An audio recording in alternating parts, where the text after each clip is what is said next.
Hey guys, J.c. Smith here. I'm going to do something I normally don't do. First off, you see I'm in front of the camera instead of behind it. I'm going to tell you a little bit about where we're at and what we got going on. I've been told by several people that it'd be nice to put a face with the voice and the name. I don't know if that's good or bad, but it is what it is, and here we go. Alright, so where we're at now is we are working on these trucks for repair. We have a lot of trucks that have been sitting around way too long, things I bought and was going to fix, and then things happen, I put them on back burner and I haven't got back to them. So here we are, we're back to them, and the first one was the cab change on the F450, and now we're on to the F550 with the engine replacement, which I did a video not long ago. I don't know if you'll get this one before the other one, but I'm using the donor cab F450 engine in the F550. I'm going to go ahead and repair it. I'm going to keep that other V10 I have for something else I got going on. When I'm done with that V10, it's going to be a good, solid engine. There'll be no problems with it. So there was no sense in me taking that engine apart when I still have to fix it, taking it loose in that transmission when it worked fine except for the issues it was having. So it's in the truck, and we're going to put it back together. And then we're going to finish that truck up. I'm not going to do anything else with it. I thought about putting a bed on it or something or other, and I'm not going to do that as of right now. If for some reason it's still around and I haven't sold it, or somebody doesn't want it, and it sits around a little too long, I may change it and do something to it. But my intentions are right now just to fix the engine, put it back together, and go through it once we're done, make sure everything's what it should be, and then it'll be sold. And same thing with the 450. The 450, we're waiting on the inspection. That truck has a clean title. Since we did a cab change, what that means to us in Ohio is the state of Ohio requires that we take the VIN tag that's on the dash, and they want to replace it with the VIN tag that belongs in the dash, not the donor cab. You can only do this at the state, and I want that truck right because it warrants it. It's a 6,000 mile truck. It's a really nice truck. And so we'll have that done. We have to take it up there. They have to do the paperwork. They have to inspect it, inspect the numbers on the cab, and make sure everything's what it's supposed to be. Something falling out of the ceiling. And then they will order a new VIN tag, a state-issued VIN tag, and we will come back with the windshield out, and they will use the special rivets, and they will put a VIN tag in there that says State of Ohio issued, okay? And then we'll have paperwork that goes with the truck that says, hey, listen, this cab's been changed, which somebody's going to know that before they buy the truck from us, because I will have already told them that. And I'll probably give them the links to the videos so they can see exactly what we did and how we did it. No better way to buy a truck than see what happened, and if somebody tells you something, you know exactly what happened. And that's the way I like to do things. So then we're going to finish this 550, get it sold. If it doesn't sell, if it's still hanging around too long, like I said, I'll consider putting a bed on it. That truck is a good dump truck around here. Farmers would like it because it's four-wheel drive. Anyway, we'll move on from that.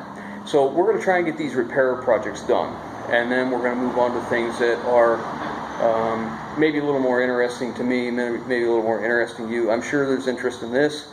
Judging by the view numbers, there's interest in that. But I have some fabrication projects planned. We have, let me think, I can't remember the year.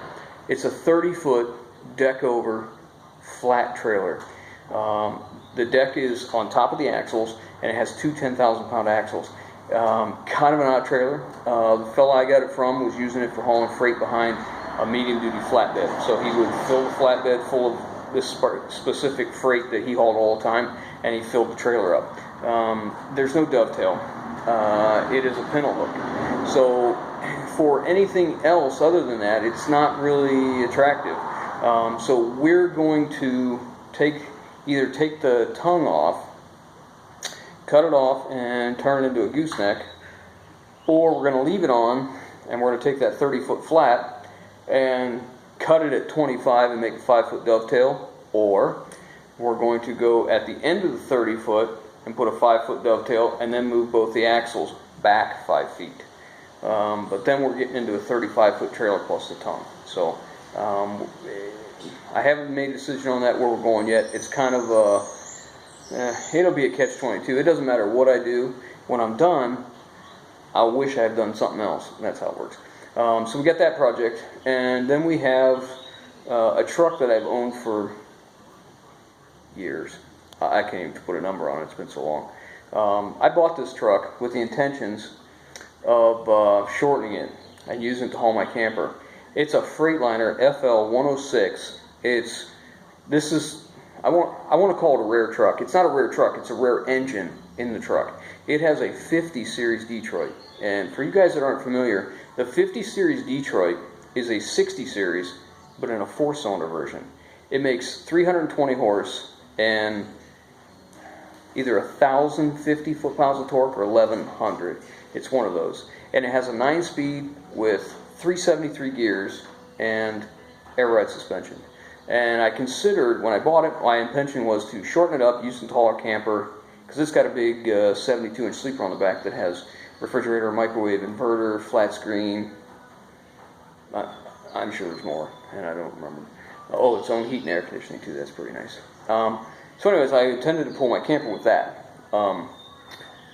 We got other trucks to do that, so I just didn't do it. So we're going to move on that. Now that one, I'm kind of considering replacing my Freightliner. If you saw the video on my FL70, the one thing I miss in my FL70 is more capacity for people. However, the FL70 has a 20-foot flat plus 7-foot dovetail. The FL106 with the 50 Series Detroit only has 22 feet of frame, and I can only be 40 feet long total. That's what the state of Ohio's regulations are as far as I remember. I'll double check before we start building. But I'm thinking about building the same bed, similar. It's going to have to be shorter. I think I'm only going to be able to get 22 feet. If I remember right, 22 feet is all I can get. Anyhow, so that's that. And I have this wrecker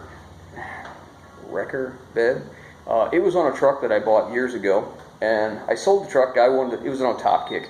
He wanted the top kick, didn't want the bed. Perfect. I wanted to keep the bed. So I took the bed off and I kept it, and I've had it on several trucks, semi-permanently mounted, so I could use it. But I'd like to get it on a truck with a kingpin. It is basically a flatbed with an old Holmes. It's a medium-duty bar, tow bar. I think it was a Holmes 700, 750 maybe. And I'm not that familiar with wreckers, so I couldn't tell you for certain. But just what I've been told from somebody else told me that. But anyways, I'd like to put that to where it's a full flatbed with a rear tail section and all this crap. I want to build that to where we can snap it into a kingpin of a truck, kind of like a pro tote or a movable tow unit. Okay, I want to put a kingpin underneath it, put 2 receivers in the back so it can slide in the back of the truck, locks down. We got 2 binders in the front. We're done. It's got 2 posts and 2 binders, and we go do what we got to do. It's all self-contained. It's electric or hydraulic. Take like a forklift electrical connector, connect it up, plug in our lights, and let's go on our way. Pick up what we got to do. So we got that coming. I have a truck in mind for that. I've got an 07 Crew Cab International sitting here. I bought the truck with a bad engine. It had a VT 365. In the international world, that's a little V8 like the T444E, only it's a VT 365. In the Ford world, we know that as a 6-liter. Okay, so I bought that truck, and since I bought it, I have found and purchased a parts truck, a donor truck, with a good DT 466 and a 6-speed Allison with double overdrives. So we're going to remove the VT 365, and it has a 6+1 spicer. If you're not familiar with the 6+1, pretty popular truck in medium duties because it has overdrive. 6th gear, I believe, is 0.74 to 1, if I can remember that correctly. And the reason I'm not keeping that is because the donor truck has a 6-speed Allison double overdrive. So we're going to have the second overdrive unlocked. I've had controversy on this, and guys say that it can't be a double overdrive, and I'm telling you it is because it's newer than this certain year and this certain serial number and all this, and that's what I've been told by Allison. So if that's wrong, I guess that's on Allison. They sent me the documentation for it, the paperwork. If it ends up being not correct, that 6+1 is going right back in it. So anyways, that's a cool build because that's going to be going from a VT365, which is a V8 diesel, to a DT466, and we're going to be doing full interior. That's going to get full leather seats. I don't know if we're going to do power option changeover on that or not, because that's pretty tough to get for a rear door on an International, and it could get pretty costly, and I don't think the truck's really going to make that big a difference. We are going to do a suspension change. It is a 84 cab to axle. I believe we're going to go to a 60, and we're going to go from spring ride to air ride. So there's that project in mind. We have a 2004 International 8600 coming up. We've had the truck for a while. It has an ISM Cummins and a 10-speed on air ride. We're going to take that one. I have another truck. It needs an in-frame. The in-frame on that is not expensive. The problem is the company that we got it from took it apart and never put the valve cover back on, and then we bought it. So there's been water and rain and all that coming into the frame. So we really don't want to take a chance on that. We're just going to pull that engine. We're going to put another one in. That truck's got a 10-speed, and it's currently an ISM. Around here, that truck is desirable not as a Cummins with a 10-speed, but it is desirable as a DT466 with a 6+1, and that's the parts truck I bought. And so we'll be taking that DT466 out, and they don't want it as an air ride. They want a spring ride because that's a perfect 9-foot dump truck. So we'll be doing a suspension change on that. So if you notice, what we got is we got a whole lot of truck jumbling around here, truck parts. And then I got another big project, big build. This will probably be one that we will do in between other stuff. And this is the one that I'm probably the most excited about. This is the 1961 International B160 that we're getting from Jonathan W. We're waiting on some stuff there, so we can go back and get it. He's got some stuff to take care of on his end. And that project is going to be months and months and months of videos, because I'm not going to build that truck as a toy. I'm going to build that truck as something I can use. And the only way I'm going to be able to use that truck a lot is if it's something that I can use a lot. And if I can use it a lot, that means I'm going to be able to show you a lot. And my intentions are that that truck is going to get a late model suspension off a different frame. It's going to get a diesel. It's going to be transmissions uncertain at this point. I've got a 10, I've got a 13, and I've got a 6+1.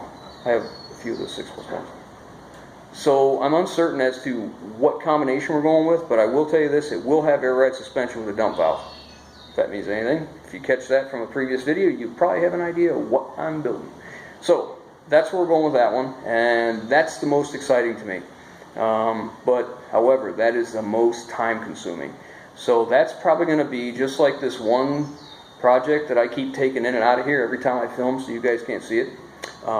It's going to be a very, very long project. And you're not seeing the one that I keep taking in and out because I really don't want a bunch of questions, because it's not for sale. And I'm pretty sure if it was in here and you saw it, somebody would be wanting it, because that's how I got it. I saw it somewhere and I kept bugging the guy and bugging the guy and bugging the guy until I bought it. So anyhow, so the B160 is probably my most look forward to build we got going on. So there's where we're at. I'm going to bring you along the way. Let me talk about subscribers. All the subscribers I have, thank you. Thank you so much for subscribing. If you haven't yet, subscribe. Hit that little bell deal so you can get notifications of new videos. You watch a video, it helps us a lot if you give us this, because this helps a lot. And I'll go into that in more detail in a little bit.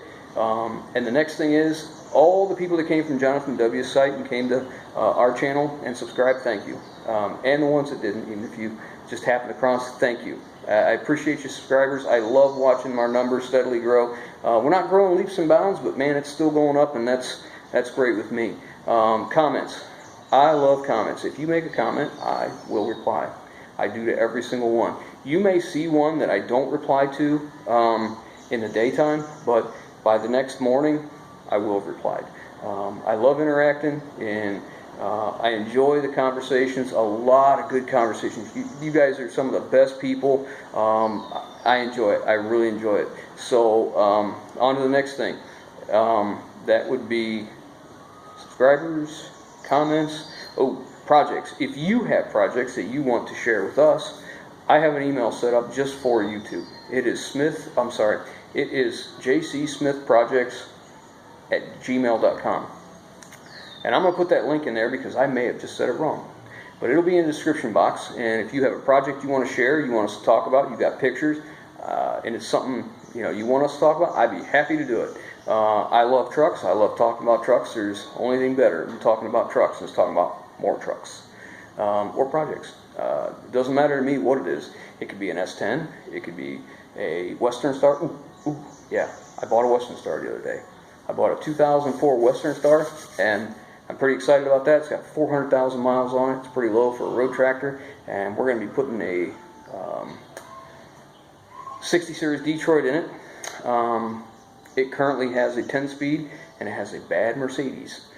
So we're going to take that out, get rid of the not so attractive crap, and put in the 60 Series Detroit. So anyways, moving back to that, I ramble, jump around. Imagine what my mind is like, why I forget things. Yeah, you got a project, you want to send me emails, jcsmithprojects@gmail.com. I think that's what it is. And one more thing to Jonathan W. I haven't done this formally, and I just want to take a minute to do it. Thanks for having us, to you and your family, for the one-day Ret Rod build. It was a great time, probably one of the best days I've had in a long, long time. And thanks to your family. For you guys who don't know, Jonathan W., I have my featured channels on my page, on my channel. Him and Street Drive 64. Check the guys out. Fantastic guys. You could not ask for nicer guys. And when I met them in person, they were just as nice as you see them on the camera. So Jonathan, thank you. And you guys that don't know, check out their pages. Jonathan's always doing something different. It's always something new and interesting. Right now he's doing some casting. He's building his own motorcycle engine. Antique motorcycle engine, I think is what he's calling it. And Street Drive 64 is doing his 64 Chevy C10.